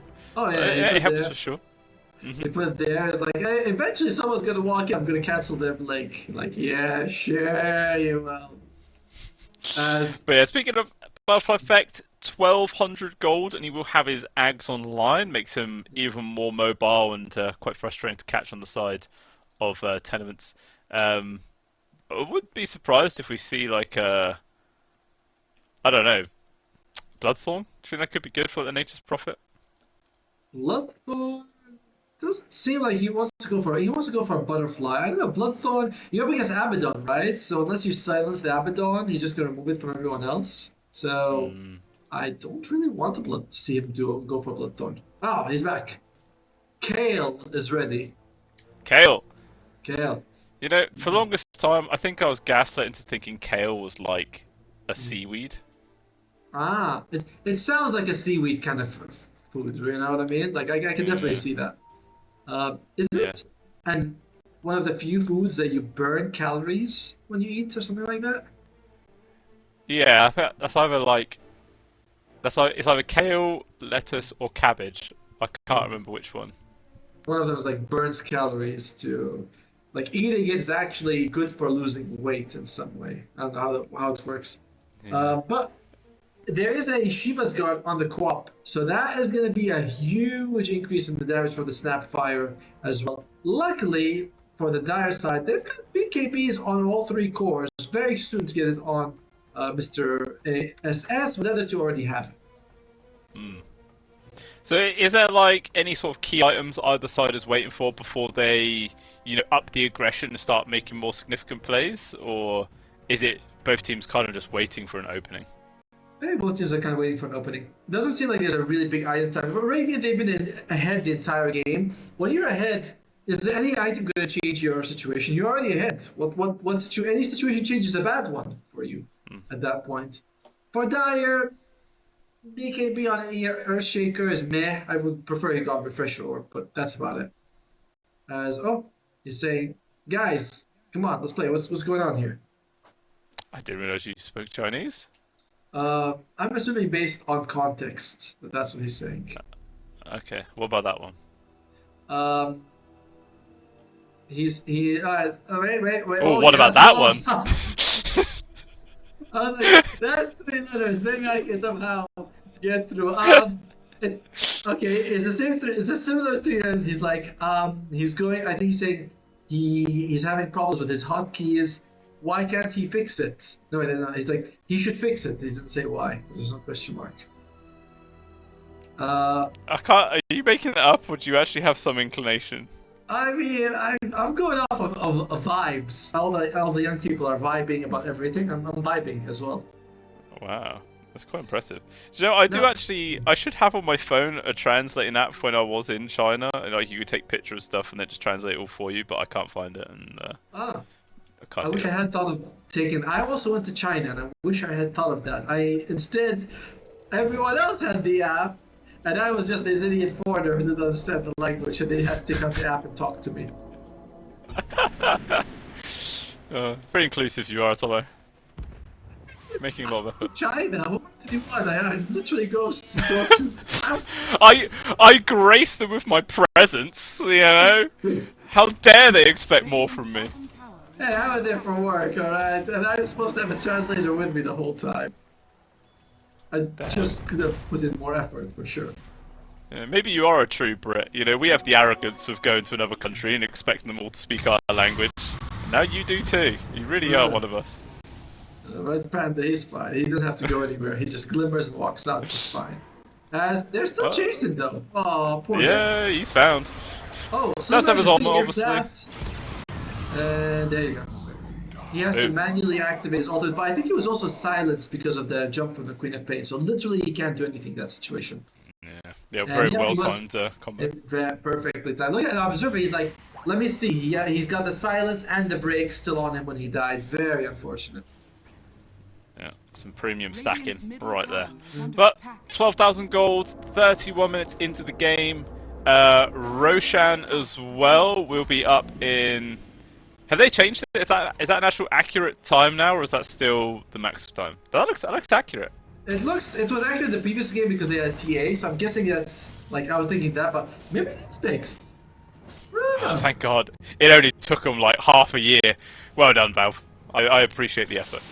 Don't worry, they'll break it for the next patch. That's what they always do. Without a doubt. It's like when Crystal Maiden dies and she gets bald, and you're like, why is this in the game for 3 years? They're like, it's impossible to fix. Then they fix it for 2 months and it gets broken again. God, I love the spaghetti code. It's fantastic. Let me do the 4-man three. smoke clear here from Tearlaments. And Okay. they're going to try and invade the triangle area where Butterfly Effect, he stood up front. Obviously, they don't want to run straight into him, break the smoke in an awkward spot. So they're going to try and wrap around to the side. Ooh. Rocket forwards, jump forwards to get the stun sides at the same time. Forward hook shot, but a good Fisher is placed. And it does keep Butterfly Effect alive. Uses his own BKB, but they just full on back out there from the side of Tearlaments. And then re-engage. Glove, unfortunately, steps a little bit too far forward. There's no escape here for the Shadow Shamans. He will die. Backlines as well. Yes, sir. He's found Small Panda. Even with the ultimate that was full of use, he still dies too damn quickly. So both supports gone, 40 seconds in the dirt. And there should be enough time for Tearlaments to either get Roche or take some towers. Look how quick this proper hits, by the way. And that's not with him like being next to a lot of trees. He's kind of like near enough. But the supports being left to dry. Ulu was not in that fight. He was not having any part of it. He didn't want to get involved. He does have a nullifier now. Nullifier this game, Goes Solar. It's okay. It's fine. But definitely doesn't feel like it's an amazing nullifier game for him. Gold and sweet. Well, rough situation here as they are going to go and finish up Roshan. Ember Spirit was thinking about it. He had a remnant there, but he doesn't decide to go in. As smoke comes out from the dire, it's a bit late. Will they still go for a fight though? Let's see what they try and do. They're going to try to wrap around, see who comes near the exclusive farm. Just CZQ. So they'll take the low-hanging fruit. Clockwork is dead. But they'll take it. Looks like it maybe try and find more. Charge into the jungle where they might actually find Afra if he continues here. But actually, it's just the Abba. He has no form of lockdown, so he's going to be fine. But hey, a kill is a kill. Yep. Gives him a little bit of working room. What does Abba even have at this point? Just Glimmer into 4 staff. And the Shadow Shaman's got the Blink. He's going 4... Oh, he's got 8 throws already. He's going 4 staff on Shadow Shaman. They're all worried about those cogs and those sprouts. So it makes perfect sense that everyone wants to get 4 staff. If you had a ranged core, one of them would also get a 4 staff or a Hurricane Pike, but that's not happening. That's far too greed. Ain't got no time for that business. I mean, I've never in my life seen an Ember Spirit get a 4 staff. I don't think it's going to change this game. I might just play a game and get one just so I can screenshot it for you. I don't bet care you if I would. lose my teammate to MMO. Yeah, I know you don't, because I played with you before. Yep, and that sounds like a you problem, my friend. I had fun. I Top tower is under mean, attack. you know, it must be something about me, because a lot of people love pissing me off, and I get mad, and they have fun. You, my brother, all 4 of my teammates every game, yeah, it's a thing. There's something about you. Maybe you have a kick me sign on your back. Have a look. One thing that is actually very nice for the raid is that both of their supports have the 100 GPM enhancement. Neither of the dire supports have any GPM enhancement from their neutral items. That's an extra 200 gold per minute for free. Oh, okay, Snake dropped up on the high ground, trying to kill the Roshan banner, which it will eventually get the job done, but is the Shadow Shaman ulti gone? An extra 250 gold there for the Natures? Not entirely sure if that was a favourable trade there, but at least they do have the glyph now they can just pop. No, I think that was worth it, but they also popped the glyph on the raid side. But there you go. No, that was a very good use of the Snake, honestly. Just there, it's really slowing down push. I say that it's not a very slow push at all, but it was slowed down. Yeah, I mean, tower gone. I mean, there are no creeps anywhere nearby, so as soon as this backdoor protection's up, there we go. They're probably bad. Actually, aggressive jump forward here from Echoes. Hook shot, lands on towards the back lines, double S caught, but the immediate shackles there from Clove. Finally, it looks like the Ursus is going to start TPing back right now. And now, Tearlaments can try and disengage. Stampede use, just want to run. Nice use there of the Sonic Wave just to push everybody back. Almost gets raided from behind. Butterfly Effect jumps on towards the Snapfire as well, trying to lock him down with BKB used. Jumping left and right, but Ghost Glimmer Cape is invisible. Small Panda, though, is going to die immediately. Buys back. They want to try and take this fight, but they've already lost Clove as well. With the buyback available, not going to bother using it. But creeps have actually arrived in all this time, Atomo. And they're just going to continue pushing onto the base. Why the hell not? And it's still going to be a minute and a half of the Aegis, so it's like you can wait for time. Alright, there we go. Oh, quick jump. Aegis used, though. With the buyback as well from Clove. We've also got the grab on towards Echoes, who dives into the base very aggressive. He needs some help here on Queen of Pain. It outdrops the Echo, but he's still able to get himself out of there. And meanwhile, the rest of the team's taking a lot of damage. Double S with the BKB and Glimmer will keep him alive. Aegis Prophet as well. Snap stuck in an awkward spot. In comes the Sonic Wave again, trying to make space. As yes, so it's still alive, doing whatever damage he can. Meanwhile, Sparflick jumps outside the base here to help out Ulu. Gets a kill, and the nice stun comes to Double S at the back lines. Gets the 2 core kills. Then when actually the Queen of Pain does survive, Q comes back on in. But he's alright. Okay, that was a very long, confusing fight. Lots of people died at Tomo, but I think Raw are happy with that outcome. Yep, they kept their racks alive. It was a dieback on the Shaman, but you know, they were able to get 2 pretty pivotal kills. Mostly, of course, it was on Nature's Prophet. But things are gonna get harder now, because guess what? Alpha has a Aghanim Scepter on the Centaur, which means someone's about to die. He puts them on their cart, and they can keep hitting until he's dead. Pretty nuts. It's pretty wild. The old Carty. 8 seconds as well. I feel like it needs to be lower. Like 8 seconds is a long ass time for a Nature's Prophet just to be right clicking people. So does it only prevent physical damage? I think you can still get the. I can't see the ability just yet. Oh yeah, I can only see Workhorse. I can't see Hitch your Cart yet. Yeah, it doesn't say. It doesn't show you what Hitch a Ride does until he uses the Workhorse itself. Maybe look at that, 1%, 61 for favor of Radiant. Gaben has been very mellow over the last few months, you know. It doesn't give them the 90% as quickly as he used to. He's a bit more reserved. I suppose he's had a couple of incorrect judgments in the past, and he's reevaluating himself, you know. 8-second duration on Workhorse, 24-second cooldown. So, oh! Panda. Okay. Alright. Hook shot used. Yes, sir. Also here. Glimmer Cape. Boom, boom, boom, boom. He will die eventually. Dead for 50 seconds. No buyback. Creep way close to the top set of barracks as well, Tomo. So I feel like Tearlaments there. Just going to go for another push. Should take down the set of barracks. Biggest item in the game so far. Refresher Orb on Earthshaker. Now, there's no buyback on anyone. This is the big power spike that the Dire side have been waiting for. And honestly, 6,006 gold behind. You can outplay it with a huge echo. 2 of them, actually. Nice, sir. He's standing in the front. They're gonna go for it. Okay, jump in. Perfect. They're gonna come in. Jump and grab. There's gonna be the hitch right now. Keeping him nice to save. Second backline's here to secure out the supports. So far, it's a 1-for-1 trade. Everyone else on the side of Raw just disengages. So, lots of ults expended. Only 2 supports to die, but I think double being used is huge. Tearlaments can probably just carry on pushing, right? By the way, I love what Alpha did. He BKB'd ran in so he doesn't get by anything and just grabs his friend. And it was somewhat signaled because the Ember said you went in to use a Shiva's Guard. And they're like, oh, extra percentage damage. If he had just jumped in Echo, that might have been better off than trying to get Shiva's Guard debuff. Unfortunate move right there. Yeah, a little bit greedy, doesn't pay off in the end. We'll see for time though.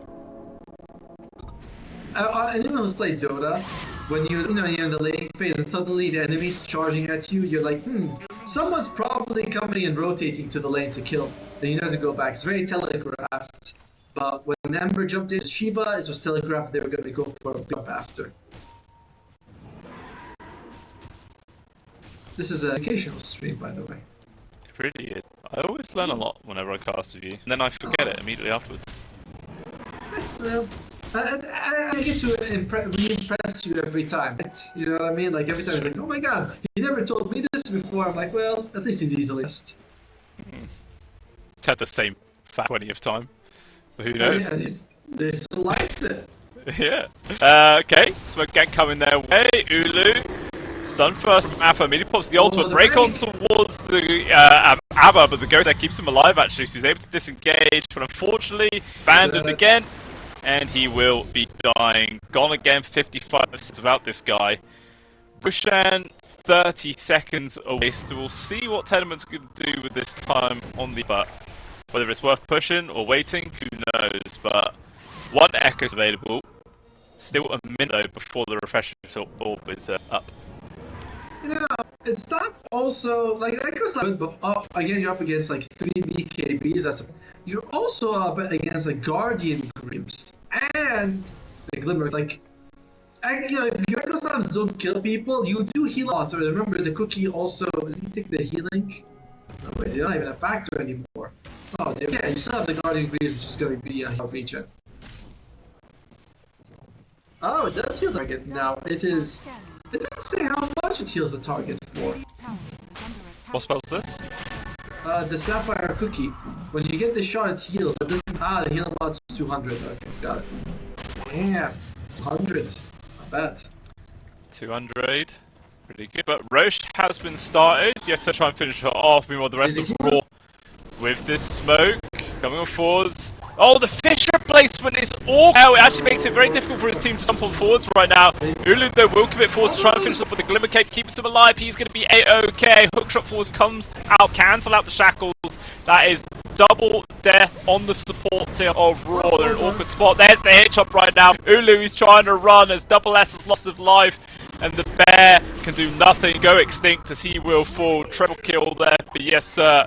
Only survivor being the Ember Spirit. Well, that is 4 bills. It's going to be a Roshan on top of that going into the hands of this Nature's Prophet. And we're going to see some more buildings go down. If they didn't have, if the Echo was used in that fight, they would have GG'd out. But because Echo wasn't used, they still have the option. Like, Altaim is in an extremely terrible spot for their side, but Double Echo gives you that bit of hope can work. The vision block was unfortunate because Clock with like barely any health. Ghost Scepters uses that hook shot to interrupt a shackle on the Shadow Shaman, which was a huge play for them. Very sad for them. We're gonna try and delay here. Let's see how it's gonna go. That was a long fisting. Oi, oi. Well, that's 2 melee barracks down. Top range gone. Middle set. Gonna be going as well, but the Earthshaker spawning in 5 seconds. Maybe give pause to 4 here for Tearlaments. As obviously that Double Echo is going to be a dangerous part of the fights for themselves. Oh, stun on towards Wanda, forced to use the ulti yet again. Double S, oh no! 3-man Fisher with the Echo drop. So much damage, 3 people obliterated! They got the kill on towards the backwards of Afro also gone, and yes sir, in a 1 versus 4. Already used the Satanic as well, so on the second life. Let's see what he actually do. Probably not much, he's going to be chain stunned here. And what an absolute colossal turnaround there coming out from, and to be honest, just a big mistake there from Tearlaments grouping up like that. And again, Ryan, we said before it happened. Right now, we said that in most games you GG out in situations like this. But because they had echoes, look how much damage did you do? Wait, I'm sorry, can you do like that? How much was that? How much damage was it? Almost 12,000 and a half from the double echo. You grew up asking for it. You were asking for it. So, oh man. Huge. I mean, that is exactly what Raw needed to try and keep themselves alive here. In not only this game, but the entire first series of the DreamLeague Season 27 qualifiers. I mean, no one wants to start off at all with a loss. And hopefully for the side of Raw, they've been able just to keep themselves right now. It looks like the bottom tier 2 go down, middle tier 2 will likely fall as well. But we'll see if Raw's going to try and risk it and go for any high plays. It's going to be very hard. Most people are respawning. There's a buyback on the natures as well. Oh, Ember's trying to find anyone, but Butterfly Fate just can't catch. Wow! Threatening high? Bold. I'll say that much. It's quite a daring one. It really is. Snake as well dropped in the middle set. So that's slowly going to do work towards the tower in its own. Whereas Avenge up with Cookie, trying to slow this down. Nature's Prophet up in 10 seconds. Shackles on towards 70. They drop down the screen, trying to focus on towards this Ever Spirit. Locking it down. Second screen comes on 3. He is gone. Second's dead. ZZ will fall himself. But a bind towards the Snapfire. They're going to try and take this fight as best they can as Ulu trying to run, but he's not very fast, Atomo. He's dead for 100 seconds himself. TP out there from Clove, not going to work. It's cancelled. Double S though will be able to escape himself. Do go for a very bold high ground player, Atomo. Sure, they actually do get 2 tier 3 towers, but they're mostly going to be forced to use their buybacks now in response. Yeah, I don't think that was. I thought that was a bit too risky. You know, the everyone sort of respawning on Radiant, going for it. They also tried to get very greedy, right? A Snake mid and a bottom, instead of focusing all their push in one lane or making it much faster. Now it's going to cost them big buybacks. Remember, they only have 1 barracks and no glyph. So, you know. You got it. Now, do we have a double echo is the question. We do have the... Yeah, that's what it's all banking on.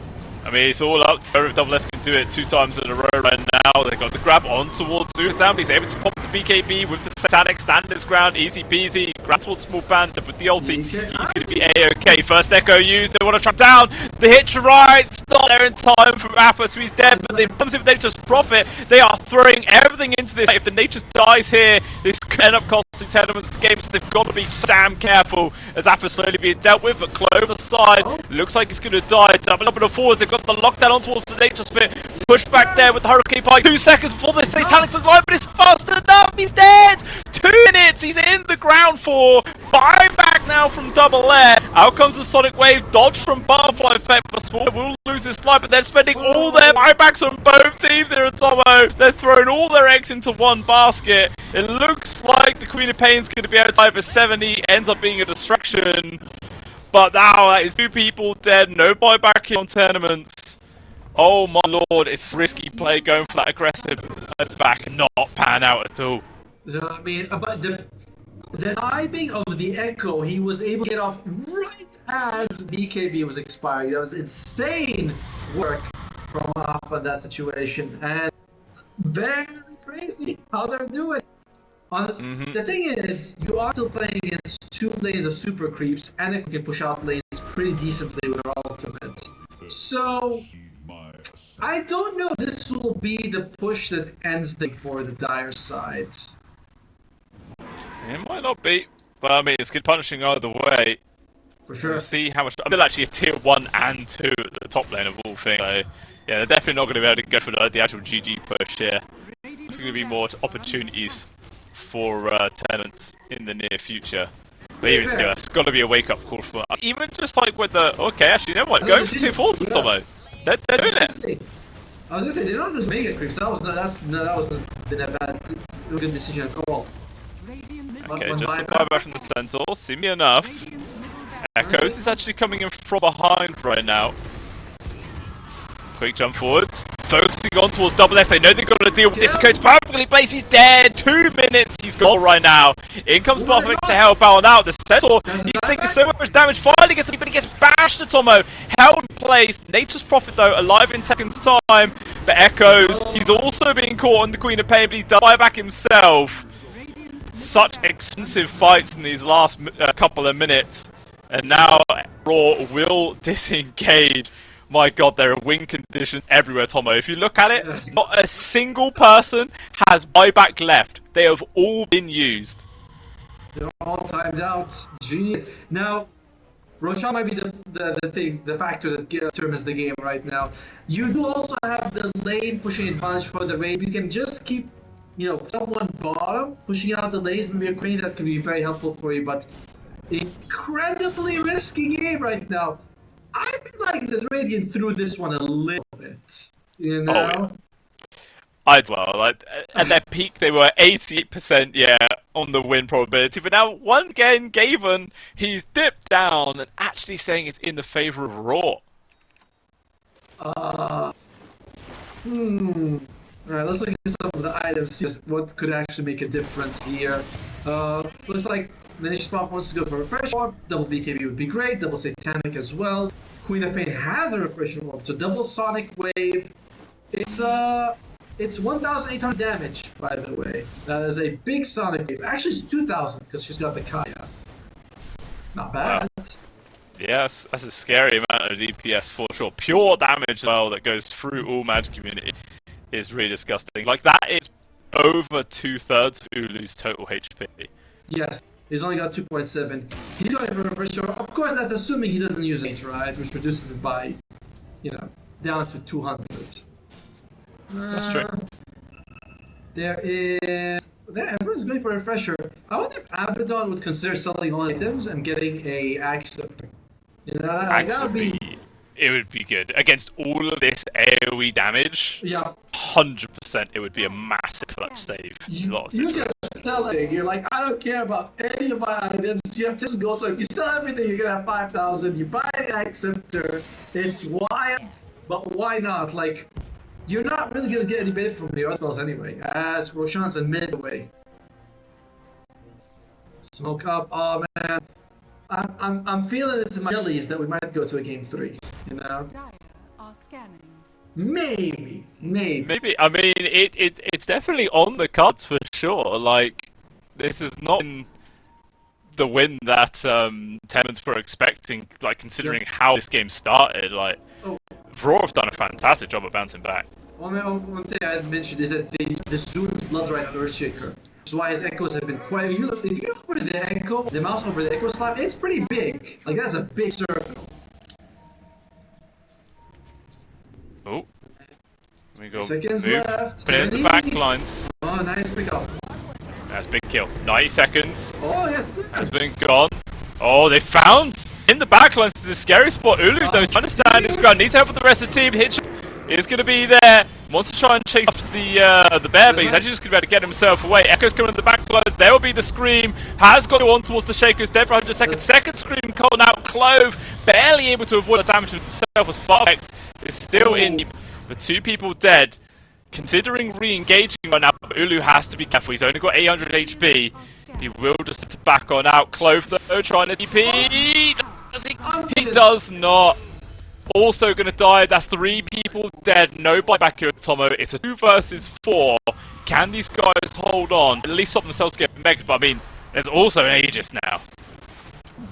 And I mean, the one thing is at least you have Emperor's Spirit, who's one of the best heroes when it comes to holding in situations like this. Unfortunately, the enemy's got decent lockdown and super creeps in 2 lanes, so it's not easy to hold. It's not easy to hold. It's not easy. We'll see if they can do it. It's going to be Aegis, Refresher, Cheese. No, I don't think anyone cares about the banner, just take that item. Well, who cares? But who can Refresher? So who give it to? Alpha, so they got double hitch up. Okay. It makes sense, to be fair. Sorry, 16 seconds on that horse. Damn, look at my horse. My horse is amazing. My horse is half a man. Tier 3 though, it's gone. It looks like Raw have resigned themselves to playing up against Mega Creeps, and that makes perfect sense. Like, you don't want to risk trying to defend this with people. Question is though here, Tearlaments, do they back off? It looks like no to the answer to that one. They want to just bait out, yes sir, if possible. Yeah, if you want to lose a fight, lose on the enemy side of the map. You know, where you can delay it, and we can maybe able to retreat safely. So you might look at that. Oh, backstab. Jump in. They've got the gravel tools by effect. Good. Fish is stunned in time there for double left. Keeps him alive. There's going to be the hit shot once again, sort of protecting this nature's place who's getting bullied down there from Ulu. Quick shots again, trying to get this grab of Clove. You are not the tanky boy who should be in the front lines. On 85 seconds, taking away out of this game. It's all up to his teammates now. Jump forwards, on towards the Nature's Prophet. He's taking so much damage, he's not going to be able to live at all. Satanius, but absolutely no avail. In the blinds, they've got this grab on towards double S. Echoes, still no T for another couple of seconds right now. He's holding on to it, might just use it to push back the Ursa in just a moment. Will get dropped. Tries to jump forward, actually gets a bash on towards Echoes, who's forced to disengage himself. But yes, sir, with this second life being a real problem, but he is still very susceptible to going down. He's not super tanky. One tier 4 is gone. Towards the last one. Can Raw hold off 4v5? They definitely can.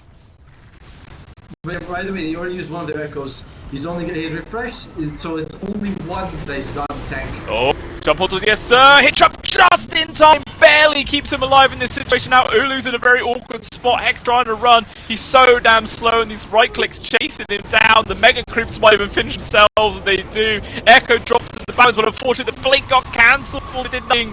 And now they got the grab on towards him as well. People lying left, right, and centre, but buyback coming on through. 3v5 now, they got this lockdown towards yes sir, they just drop it. He will buyback himself. He's going to join the fight immediately afterwards. Everybody throwing everything they possibly can, but it makes no difference to its combo. The Ancient is dead, GG is called, and that is Tearlaments taking series 2-0.